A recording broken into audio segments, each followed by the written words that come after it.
하나님 말씀 마태복음 1장 21절부터 23절까지 보겠습니다. 같이 하나님 말씀을 함께 읽어보겠습니다. 다 같이 읽습니다. 시작. 아들을 낳으리니 이름을 예수라 하라. 이는 그가 자기 백성을 그들의 죄악에서 구원할 자임이라 하시니라.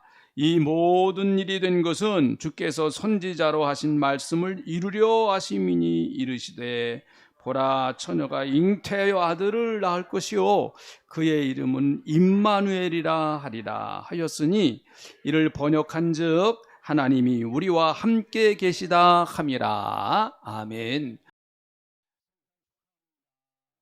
오늘 이 본문 말씀은요, 예수님의 탄생에 관한 기사, 아주 대표적인 말씀입니다. 마리아가 임신했다고 하는 이야기를 요셉이 들었습니다. 남편 될 사람이 정혼한 관계라고 그랬죠. 정혼이라고 하는 것은 옛날에 우리나라도 약혼이 있었는데요. 지금은 이제 약혼하는 사람이 없죠. 이 정혼이라고 하는 것은 약혼보다 더 강한 구속력이 있는 겁니다. 거의 이제는 이 사람들은 이제 부부다라고 그렇게 거의 다 이렇게 인정을 하죠. 이 사람들은 앞으로 이제 꼭 결혼해서 부부가 된다. 이제 그게 정혼한 관계인 것입니다. 마리아와 요셉은 정혼한 관계였었는데요. 마리아가 성령으로 말미암아 잉태가 되었는데 요셉은 그걸 몰랐어요. 그래서 19절에 있는 말씀 보시죠. 19절. 그의 남편 요셉은 의로운 사람이라 그를 드러내지 아니하고 가만히 끊고자 하여. 가만히 끊고자 하여. 한번 해보시죠. 시작. 가만히 끊고자 하여. 참 멋있는 사람이에요, 요셉은요. 참 가만히 끊고자 하여. 요즘은 이런 사건이 일어나면 뭐 인터넷에다가 막 올리고 아주 소문내기에 바쁜 이런 시대가 돼서 참 무서운 시대입니다. 요즘은요. 아주 상대방의 앞길을 다 막아버리고 아주 철저하게 그냥 사회생활을 할 수 없을 정도로 그냥 짓밟아버리는 아주 무서운 시대가 되었습니다. 요셉은 참 멋있는 사람이에요. 가만히 조용히 해결하려고 그랬죠. 그래서 요셉의 마음은 이런 마음이었던 것 같습니다. 마리아, 내가 나하고 정혼한 여자지만 나보다 더 사랑하는 사람이 생겼나 보다. 그러면 내가 저 여인의 행복을 위해서 뒤로 물러서야 되겠다. 아마 그런 마음이 아니었을까. 참 어쨌든 멋있는 사람이에요. 이 사람이요. 요셉. 우리는 성탄절이 되면은 성탄절의 조연 가운데서 1등이 이제 마리아죠. 마리아. 근데 마리아 못지않게 요셉도 예수님의 탄생에 굉장히 중요한 조연 역할을 했습니다. 사실은요. 그래서 이런 관계 속에서 예수님이 탄생하신 것이죠. 사실이요. 그럴 때 20절에 보니까 이 일을 생각할 때 주의 사자가 현명하여 이르되 다윗의 자손 요셉아 내 안에 마리아 태우르기를 무서워하지 말라. 그에게서 잉태된 자는 성령으로 된 것이다. 마리아에게 알려주었던 똑같은 말씀을 요셉에게도 알려주었습니다. 그래서 마리아와 요셉은 이 어려운 문제, 사실은 여러분 마리아 입장에서 보면 처녀가 그 당시에 자녀를 낳는다, 이것은요 부끄러운 문제가 아닙니다. 부끄러움을 뛰어넘는, 이것은 생사에 관한 문제입니다. 생사에 관한 문제. 이것은 율법적으로 보면 돌에 맞아서 죽을 수밖에 없는 이런 관계이죠. 그러면 또 요셉은 얼마나 마음이 아프겠어요. 그러니까 이 심각한, 어떻게 보면 이 부부가 아닌 부부인데 이 가정에 찾아온 어떻게 보면 첫 번째 위기의 사건이다라고도 볼 수가 있겠죠. 이 가정에 찾아온 심각한 위기라고 볼 수 있어요. 정식적인 가정을 정말 꾸미기도 전에 이런 어마어마한 엄청난 무거운 심각한 문제가 이 가정에 생기게 된 것이죠. 가정도 아니고, 그렇다고 해서 가정이 아닌 것도 아니고 하는 이런 관계에서 생겨난 이 문제인데, 둘 다 이 문제를 어떻게 해결했느냐, 이 문제가 어떻게 둘 다 해결됐는가 하면 둘 다 하나님의 말씀을 듣고 그 말씀을 가지고 해결을 했어요. 마리아에게도 하나님의 말씀이 임했고 요셉에게도 하나님의 말씀이 임하였습니다. 그래서 여러분, 우리 예수 믿는 사람들은 어떤 왜 내게 이런 문제가 생기지? 또 이걸 도대체 어떻게 해결해야 되나? 이런 어려움들이 우리에게 있지 않습니까? 얼마든지 있어요. 내년이라고 해서 또 내년이라고 해서 여러분 이런 문제가 안 생기겠습니까? 내년에도 역시 이런 문제는 여전히 우리를 찾아올지 모르겠어요. 그럴 때 예수 믿는 사람들은 그걸 어떻게 해결해야 되는가?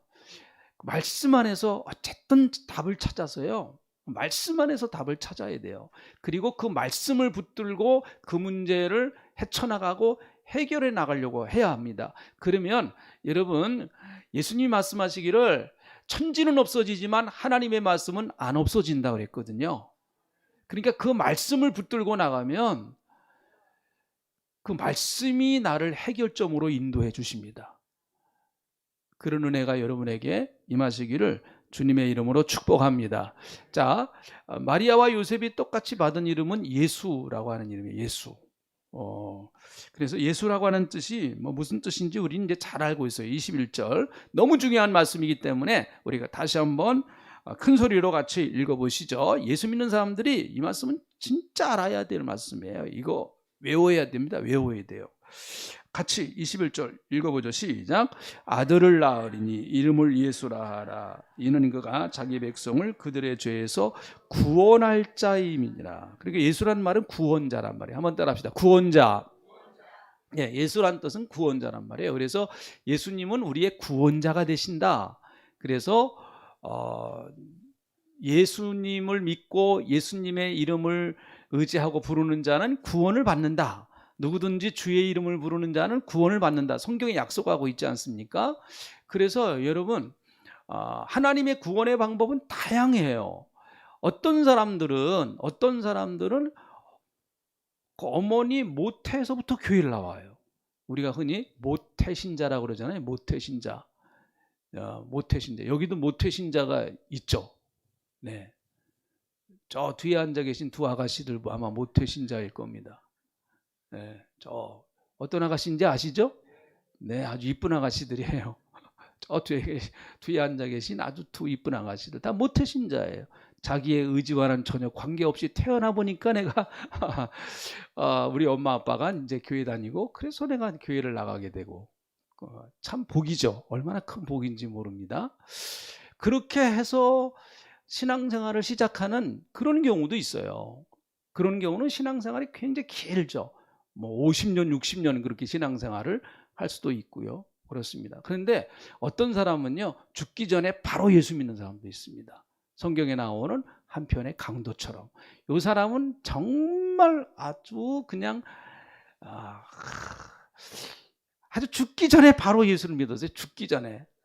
우리가 볼 때는 진짜 얌체죠. 얌체. 아주 그냥 우리가 볼 때 진짜 얌체예요.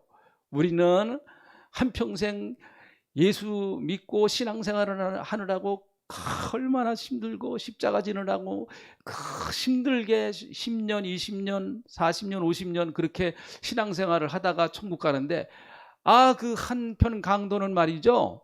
죽기 전에 당신의 나라에 임하실 때 내 이름 좀 기억해 주세요. 그랬더니 예수님이 네가 나와 함께 오늘 낙원에 임할 것이다.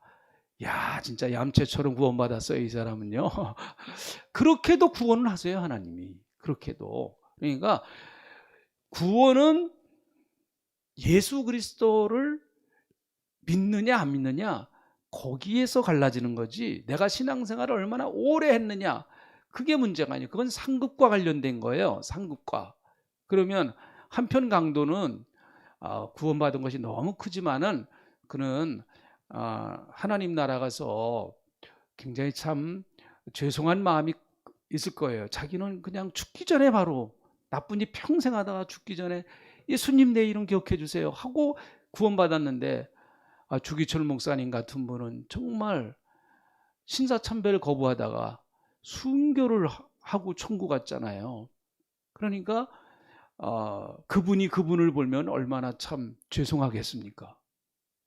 그런 건 하나님 나라 가서 이제 어떻게 될런지 그건 하나님이 잘 알아서 해결하실 거예요. 그러나 어쨌든 우리는 구원은 예수를 믿어야 된다. 할렐루야. 예수를 믿어야 구원받는다. 이거는 우리가 확실한 거예요. 이거는 잊지 말아야 됩니다. 그러니까 우리 동신교회 성도님들은 딴 얘기 하시면 안 됩니다. 어떻게 구원받아야 돼요? 그럼 가만히 있어봐라. 내가 예수 믿은 지 몇 년 됐더라. 이렇게 하시면 안 돼요. 그러시면 안 됩니다. 딴 얘기 하시면 안 돼요. 일단 예수님을 믿음으로 말미암아 구원받습니다. 그 얘기부터 하시고 나서 딴 얘기 하셔야 돼요. 아시겠죠? 네, 이게 아주 구원의 제일 기초적인 이야기입니다. 예수 믿어서 구원받는 것만이 다는 아니에요. 그건 신분의 변화라고 합니다. 하나님의 백성으로서 변화가 된 거예요, 내가. 이건 내 힘으로 되는 게 아니고 하나님이 날 그렇게 만들어 주셨는데 그 다음부터 이제 내가 예수 믿고 10년을 살든 20년을 살든 그건 하나님 백성답게 내가 살아가야 되는 거예요. 구원받는 것도 중요하지만 하나님 백성답게 살아가는 것도 그것 못지않게 참 중요하다. 자, 어쨌든 예수는 구원자라고 하는 뜻입니다. 그래서 사실 이렇게 사람이요 마지막 순간에는요 예수님 이름밖에 부를 게 없어요. 사실은요. 마지막 순간에 예수 믿는 장로님이 내 통장 뭐 이러고 돌아가시면 이게 그러면 그게 어떻게 되겠어요? 내 땅 문서 막 이렇게 하면서 돌아가시면 그거는 정말 은혜가 안 되는 거 아니겠습니까? 예? 마지막 순간에 예수님 우리가 이연습하다가 사실 구원받고 나서 신앙생활하는 건 이연습하는 거예요. 내가 죽을 때 예수님 이 말하고 죽으려고요. 여러분 장례를 쭉 우리 교회 성도님들 이렇게 장례를 치르면서 느낀 거는 사람이 마지막 남는 거는 예수님 그거밖에 남질 않는다. 마지막 남는 거 내가 내 손으로 의지해야 정말 내가 마지막까지 불러야 할 그분은 예수님밖에 없구나. 그게 성도의 복이구나. 할렐루야. 그걸 점점 더 느끼겠어요. 여기 앉아 계신 분들 가운데 제가 장례를 치러드려야 될 분들도 있겠죠? 제가 마지막 여러분이 의식이 있을 때 마지막 만남을 갖는다고 하면 예수님 믿으세요? 예수님 마음속에 모시고 계세요? 예수님 믿으셨으니까 천국 가실 수 있으시죠? 천국에서 다시 만나요. 그 얘기 해드릴 겁니다.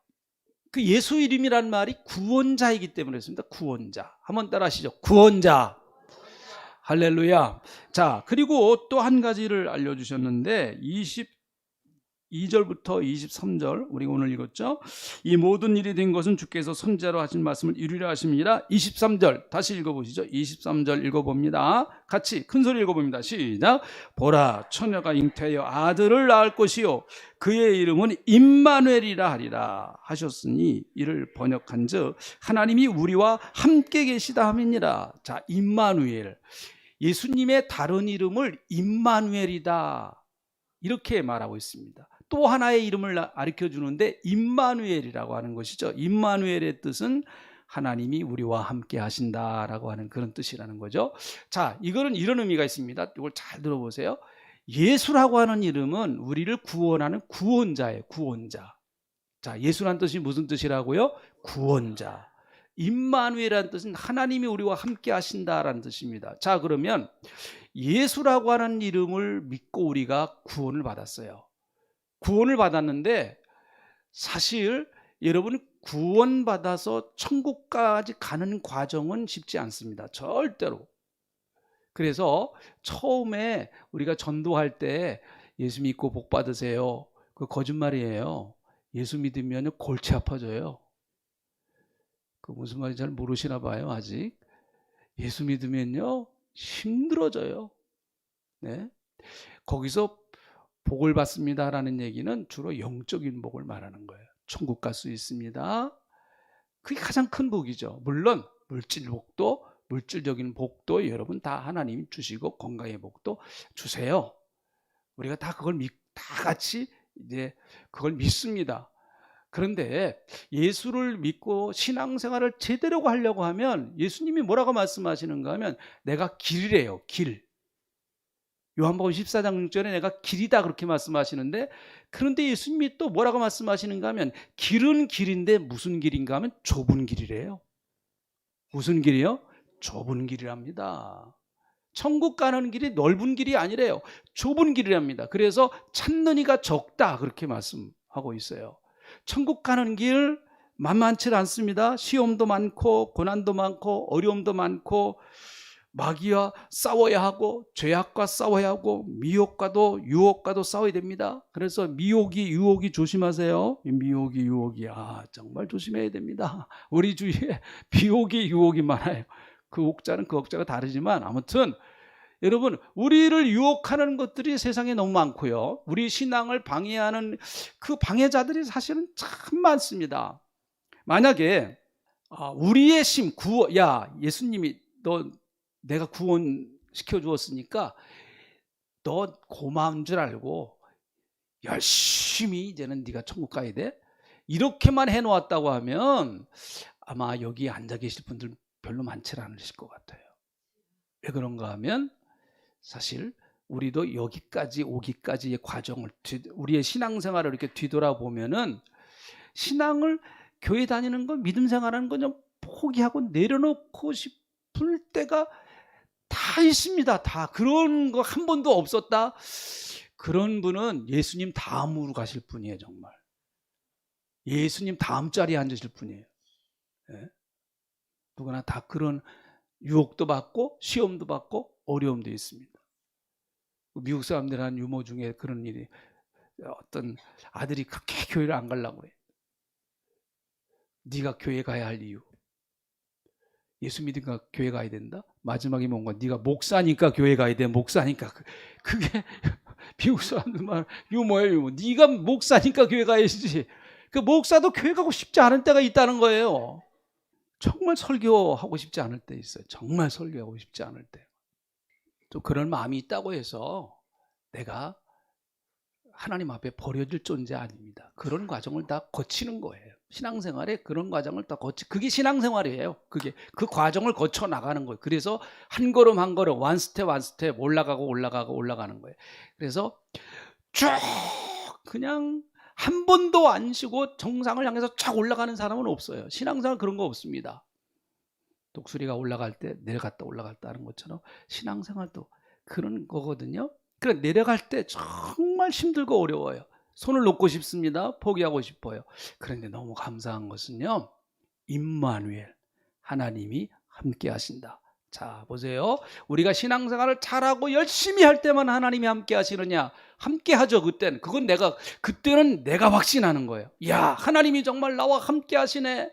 하나님이 나와 함께 하셔서 너무너무 좋아. 감사해. 할렐루야. 이게 얼마나 감사해요. 은혜 충만하게 받고 그럴 때에는요. 근데 신앙생활에 이제 그 슬럼프 기간이 있어요. 쭉 밑으로 떨어지는 기간이. 그때 하나님이 같이 하세요? 안 하세요? 확실하게 대답을 하셔야 돼요. 그때 하나님이 같이 하세요? 안 하세요? 같이 하세요. 그때는 하나님이 같이 하시는 것에 대한 믿음이 내가 확 줄어들어 버린 거예요. 그러니까 마치 같이 하지 않은 것 같은 느낌을 받을 때도 있어요. 그러나 임마누엘 하나님은 늘 같이 하시는 거예요. 같이 하시는 겁니다. 신앙생활을 하다가 보면 반드시 반대 세력이 등장합니다.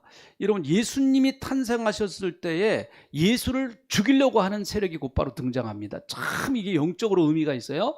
자, 베들레헴에 예수님이 탄생하셨다라고 하는 그 소식이 딱 알려지자 예수를 죽이려고 하는 사람이 누구였습니까? 헤롯 대왕이었어요. 헤롯 대왕. 헤롯 대왕이었습니다. 그래서 이 헤롯 대왕은 예수를 죽이려고 엄청나게 노력을 했던 사람 아닙니까?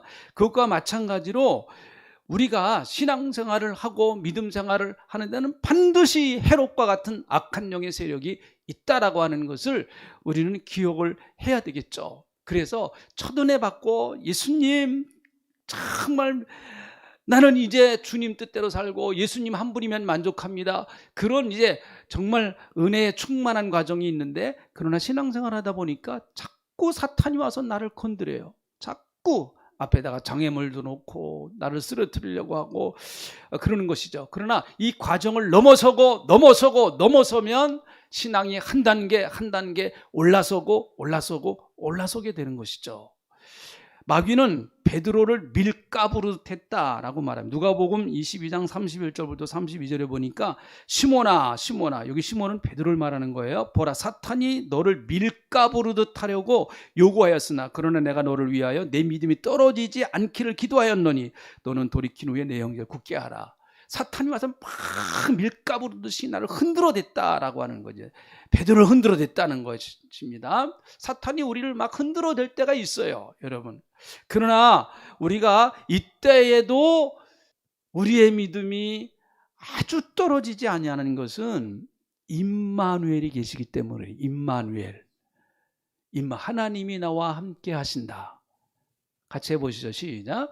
하나님이 나와 함께 하신다. 할렐루야. 이 말처럼 참 좋은 게 없어요. 하나님이 나와 함께 하신다. 우리가 죄 지을 때는 대단히 거북한 얘기예요, 이게. 그렇죠? 죄 지을 때는 대단히 거북한 얘기예요. 그러나 정말 우리가 고난당하고 어려움 당할 땐 또 이 말처럼 우리에게 위로가 되는 말씀이 어디 있겠습니까?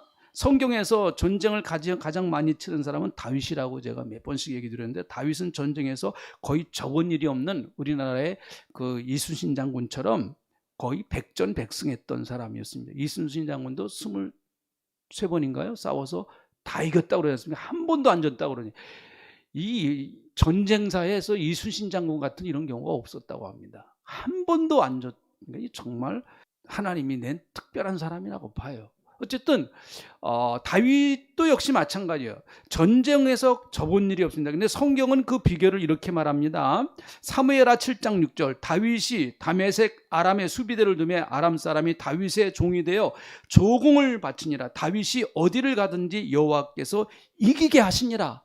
어디를 가든지 하나님이 이기게 하셨다. 또 사무엘하 5장 10절에 있는 말씀을 보니까 만군의 하나님 여호와께서 함께 계시니 다윗이 점점 강성하여 가니라. 만군의 여호와 하나님이 함께 계시니, 임마누엘이란 말이에요. 임마누엘. 구약 성경에서 어떤 한 인물에 대하여 하나님이 함께 하신다라고 하는 이런 표현을 제일 많이 쓴 사람이 누구냐? 다윗이에요.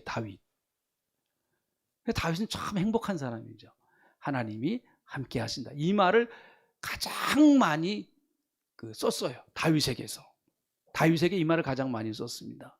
다윗이 그래서 그렇게 큰 일을 했다고 봅니다. 우리 사랑하는 성도님들에게도 하나님이 늘 같이 하시는 임마누엘의 역사가 있기를 주의 이름으로 축원합니다. 할렐루야. 그래서 다윗은 임마누엘의 신앙을 갖고 있었기 때문에 하나님이 나와 함께 하신다고 하는 사실을 한순간도 잊지 않았습니다. 시편 23편 4절, 내가 사망의 음침한 골짜기로 다닐지라도 해를 두려워하지 않을 것은 주께서 나와 함께 하심이라. 주의 지팡이와 막대기가 나를 안위하시나이다. 내가 사망의 음침한 골짜기로 다닐지라도 해를 두려워하지 않을 것은 주께서 나와 임마누엘 하시니라, 함께 하시니라, 이렇게 말씀하고 계세요. 그래서 우리는 사망의 음침한 골짜기, 죽음과도 같은 그런 음침한 골짜기를 다닐 때도 있습니다. 그럴 때 여러분 잊지 마시기 바랍니다. 하나님이 거기도 계시는 거예요. 하나님이 그곳에도 계세요. 그 하나님 의지하시기를 축원합니다. 할렐루야. 신앙생활의 가장 중요한 것은 예수님과 늘 함께 살아가는 거예요. 예수님은 우리가 주님의 일을 많이 하기를 원하십니다. 그러나 주님의 일을 많이 하기를 원하시는 것보다 더 원하시는 것은 무엇인가 하면 나와 함께 같이 있자, 그거예요. 성경에서 죽음을 보지 아니하고 승천한 사람이 두 사람이 있죠. 한 사람은 엘리야, 또 한 사람은 에녹입니다. 근데 에녹은, 우리가 에녹을 참 좀 이렇게 봐야 될 이유는, 에녹은 300년 동안 하나님과 동행했대요. 300년 동안. 참 대단한 사람이죠. 300년 동안 하나님과 동행했습니다. 매일매일 에녹에 대해서 한번 제가 설교를 나중에 한번 좀 할게요. 에녹에 대해서. 300년 동안 동행을 했는데 늘 그 좋은 날만 있었겠습니까? 에녹도요. 성경은 에녹이 어떻게 동행했느냐라고 하는 것에 대해서는 나오질 않아요. 거의 나오질 않습니다. 에녹에 관한 이야기는 성경에 거의 나오질 않아요. 몇 구절 나오지도 않습니다. 그런데 그의 삶을 짧게 요약을 해서 에녹하면 하나님과 동행한 사람, 그렇게 우리가 평가할 수 있죠. 하나님과 동행한 사람. 그는 하루하루 아무튼 하나님과 동행하는 것이 그의 삶의 목적이었습니다. 주일은 천국 가서 하나님과 살아가는 연습하는 날이다. 그래서 성탄의 참된 의미는 하나님이신 예수님께서 우리와 살기 위해서 이 땅에 육신의 모습을 가지고 오셨습니다. 그래서 당신을 임마누엘로 소개한 것이죠. 나는 너와 함께 살고 싶다. 너는 나를 구세주와 주님으로 영접하고 그러면 내가 너와 함께 같이 살아가길 원한다. 여러분, 임마누엘 신앙은 그거예요. 하나님이 나와 같이 살아가신다. 예수님이 나와 같이 사신다는 거. 그게 임마누엘의 신앙인 것입니다. 이 신앙을 가지고 살아갈 때 천국까지 승리할 수 있어요. 천국까지. 이 신앙을 가지고 살아갈 때 여러분, 우리가 천국까지, 세상에 뭐 그렇게 기쁜 날 좋은 날이 있겠습니까? 어렸을 때는 그냥 철모르고 좋은 거예요. 근데 언제부터 인간의 비극이 시작되느냐, 사춘기가 딱 되면은요, 이성의 눈을 뜨거든요, 좋은 남자가 보이기 시작해요. 이게 인생의 비극이에요. 비극. 이제 비극이 시작됩니다. 이게 그 다음부터 죽을 때까지 참 힘든 일이 많죠. 예? 연세가 드시면 드실수록 그렇게 웃을 일이 많지 않아요. 웃을 일이 많지 않습니다. 그러나 우리 예수 믿는 사람들은 임마누엘의 신앙을 가지고 오늘도 하나님이 나와 함께 하시고 하나님의 영이신 성령님이 나와 함께 하시고 그리고 그리스도께서 나와 함께 하신다고 하는 그 임마누엘의 신앙을 가지고 하루하루 주님 때문에 기뻐하며 주님 때문에 감사하면서 살아가는 삶, 그것이 성도들의 삶인 줄로 믿습니다. 우리 사랑하는 성도 여러분, 이렇게 살아가는 성도님들 되시기를 다시 한번 주의 이름으로 축복합니다. 그래서 날마다 하루에 한 번씩 이런 고백을 좀 했으면 좋겠어요. 하나님이 나와 함께 하시니 감사합니다. 그래서 저는 오늘 하루 행복하게 살겠습니다. 임마누엘로 이 땅에 오신 예수님, 나는 수없이 주님을 떠나고 멀리했지만 그럼에도 불구하고 주님은 변함없이 나는 너와 같이 한다. 나는 너를 결코 떠나지 않을 것이다. 나는 너와 영원히 같이 할 거야. 네가 이 세상에서의 삶을 다 끝내고 마무리했을 때도 하나님 나라까지 가서 너는 나와 함께 영원히 살 하나님의 백성이라고 말씀하신 주님, 임마누엘로 오신 아기 예수님을 오늘 찬양합니다.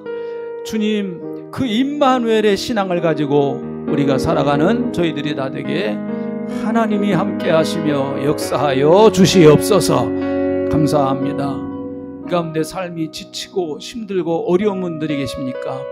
저 베들레헴 마구간에 태어나신 아기 예수님을 모시고 인생을 다시 시작하게 하시고 또 그 예수님 의지해서 주님 임마누엘로 하시겠다고 약속하셨사오니 그 주님 의지하고 다시 벌떡 일어나 승리하는 저희들 되게 역사하여 주시옵소서. 감사합니다. 예수님의 이름으로 기도하옵나이다. 아멘.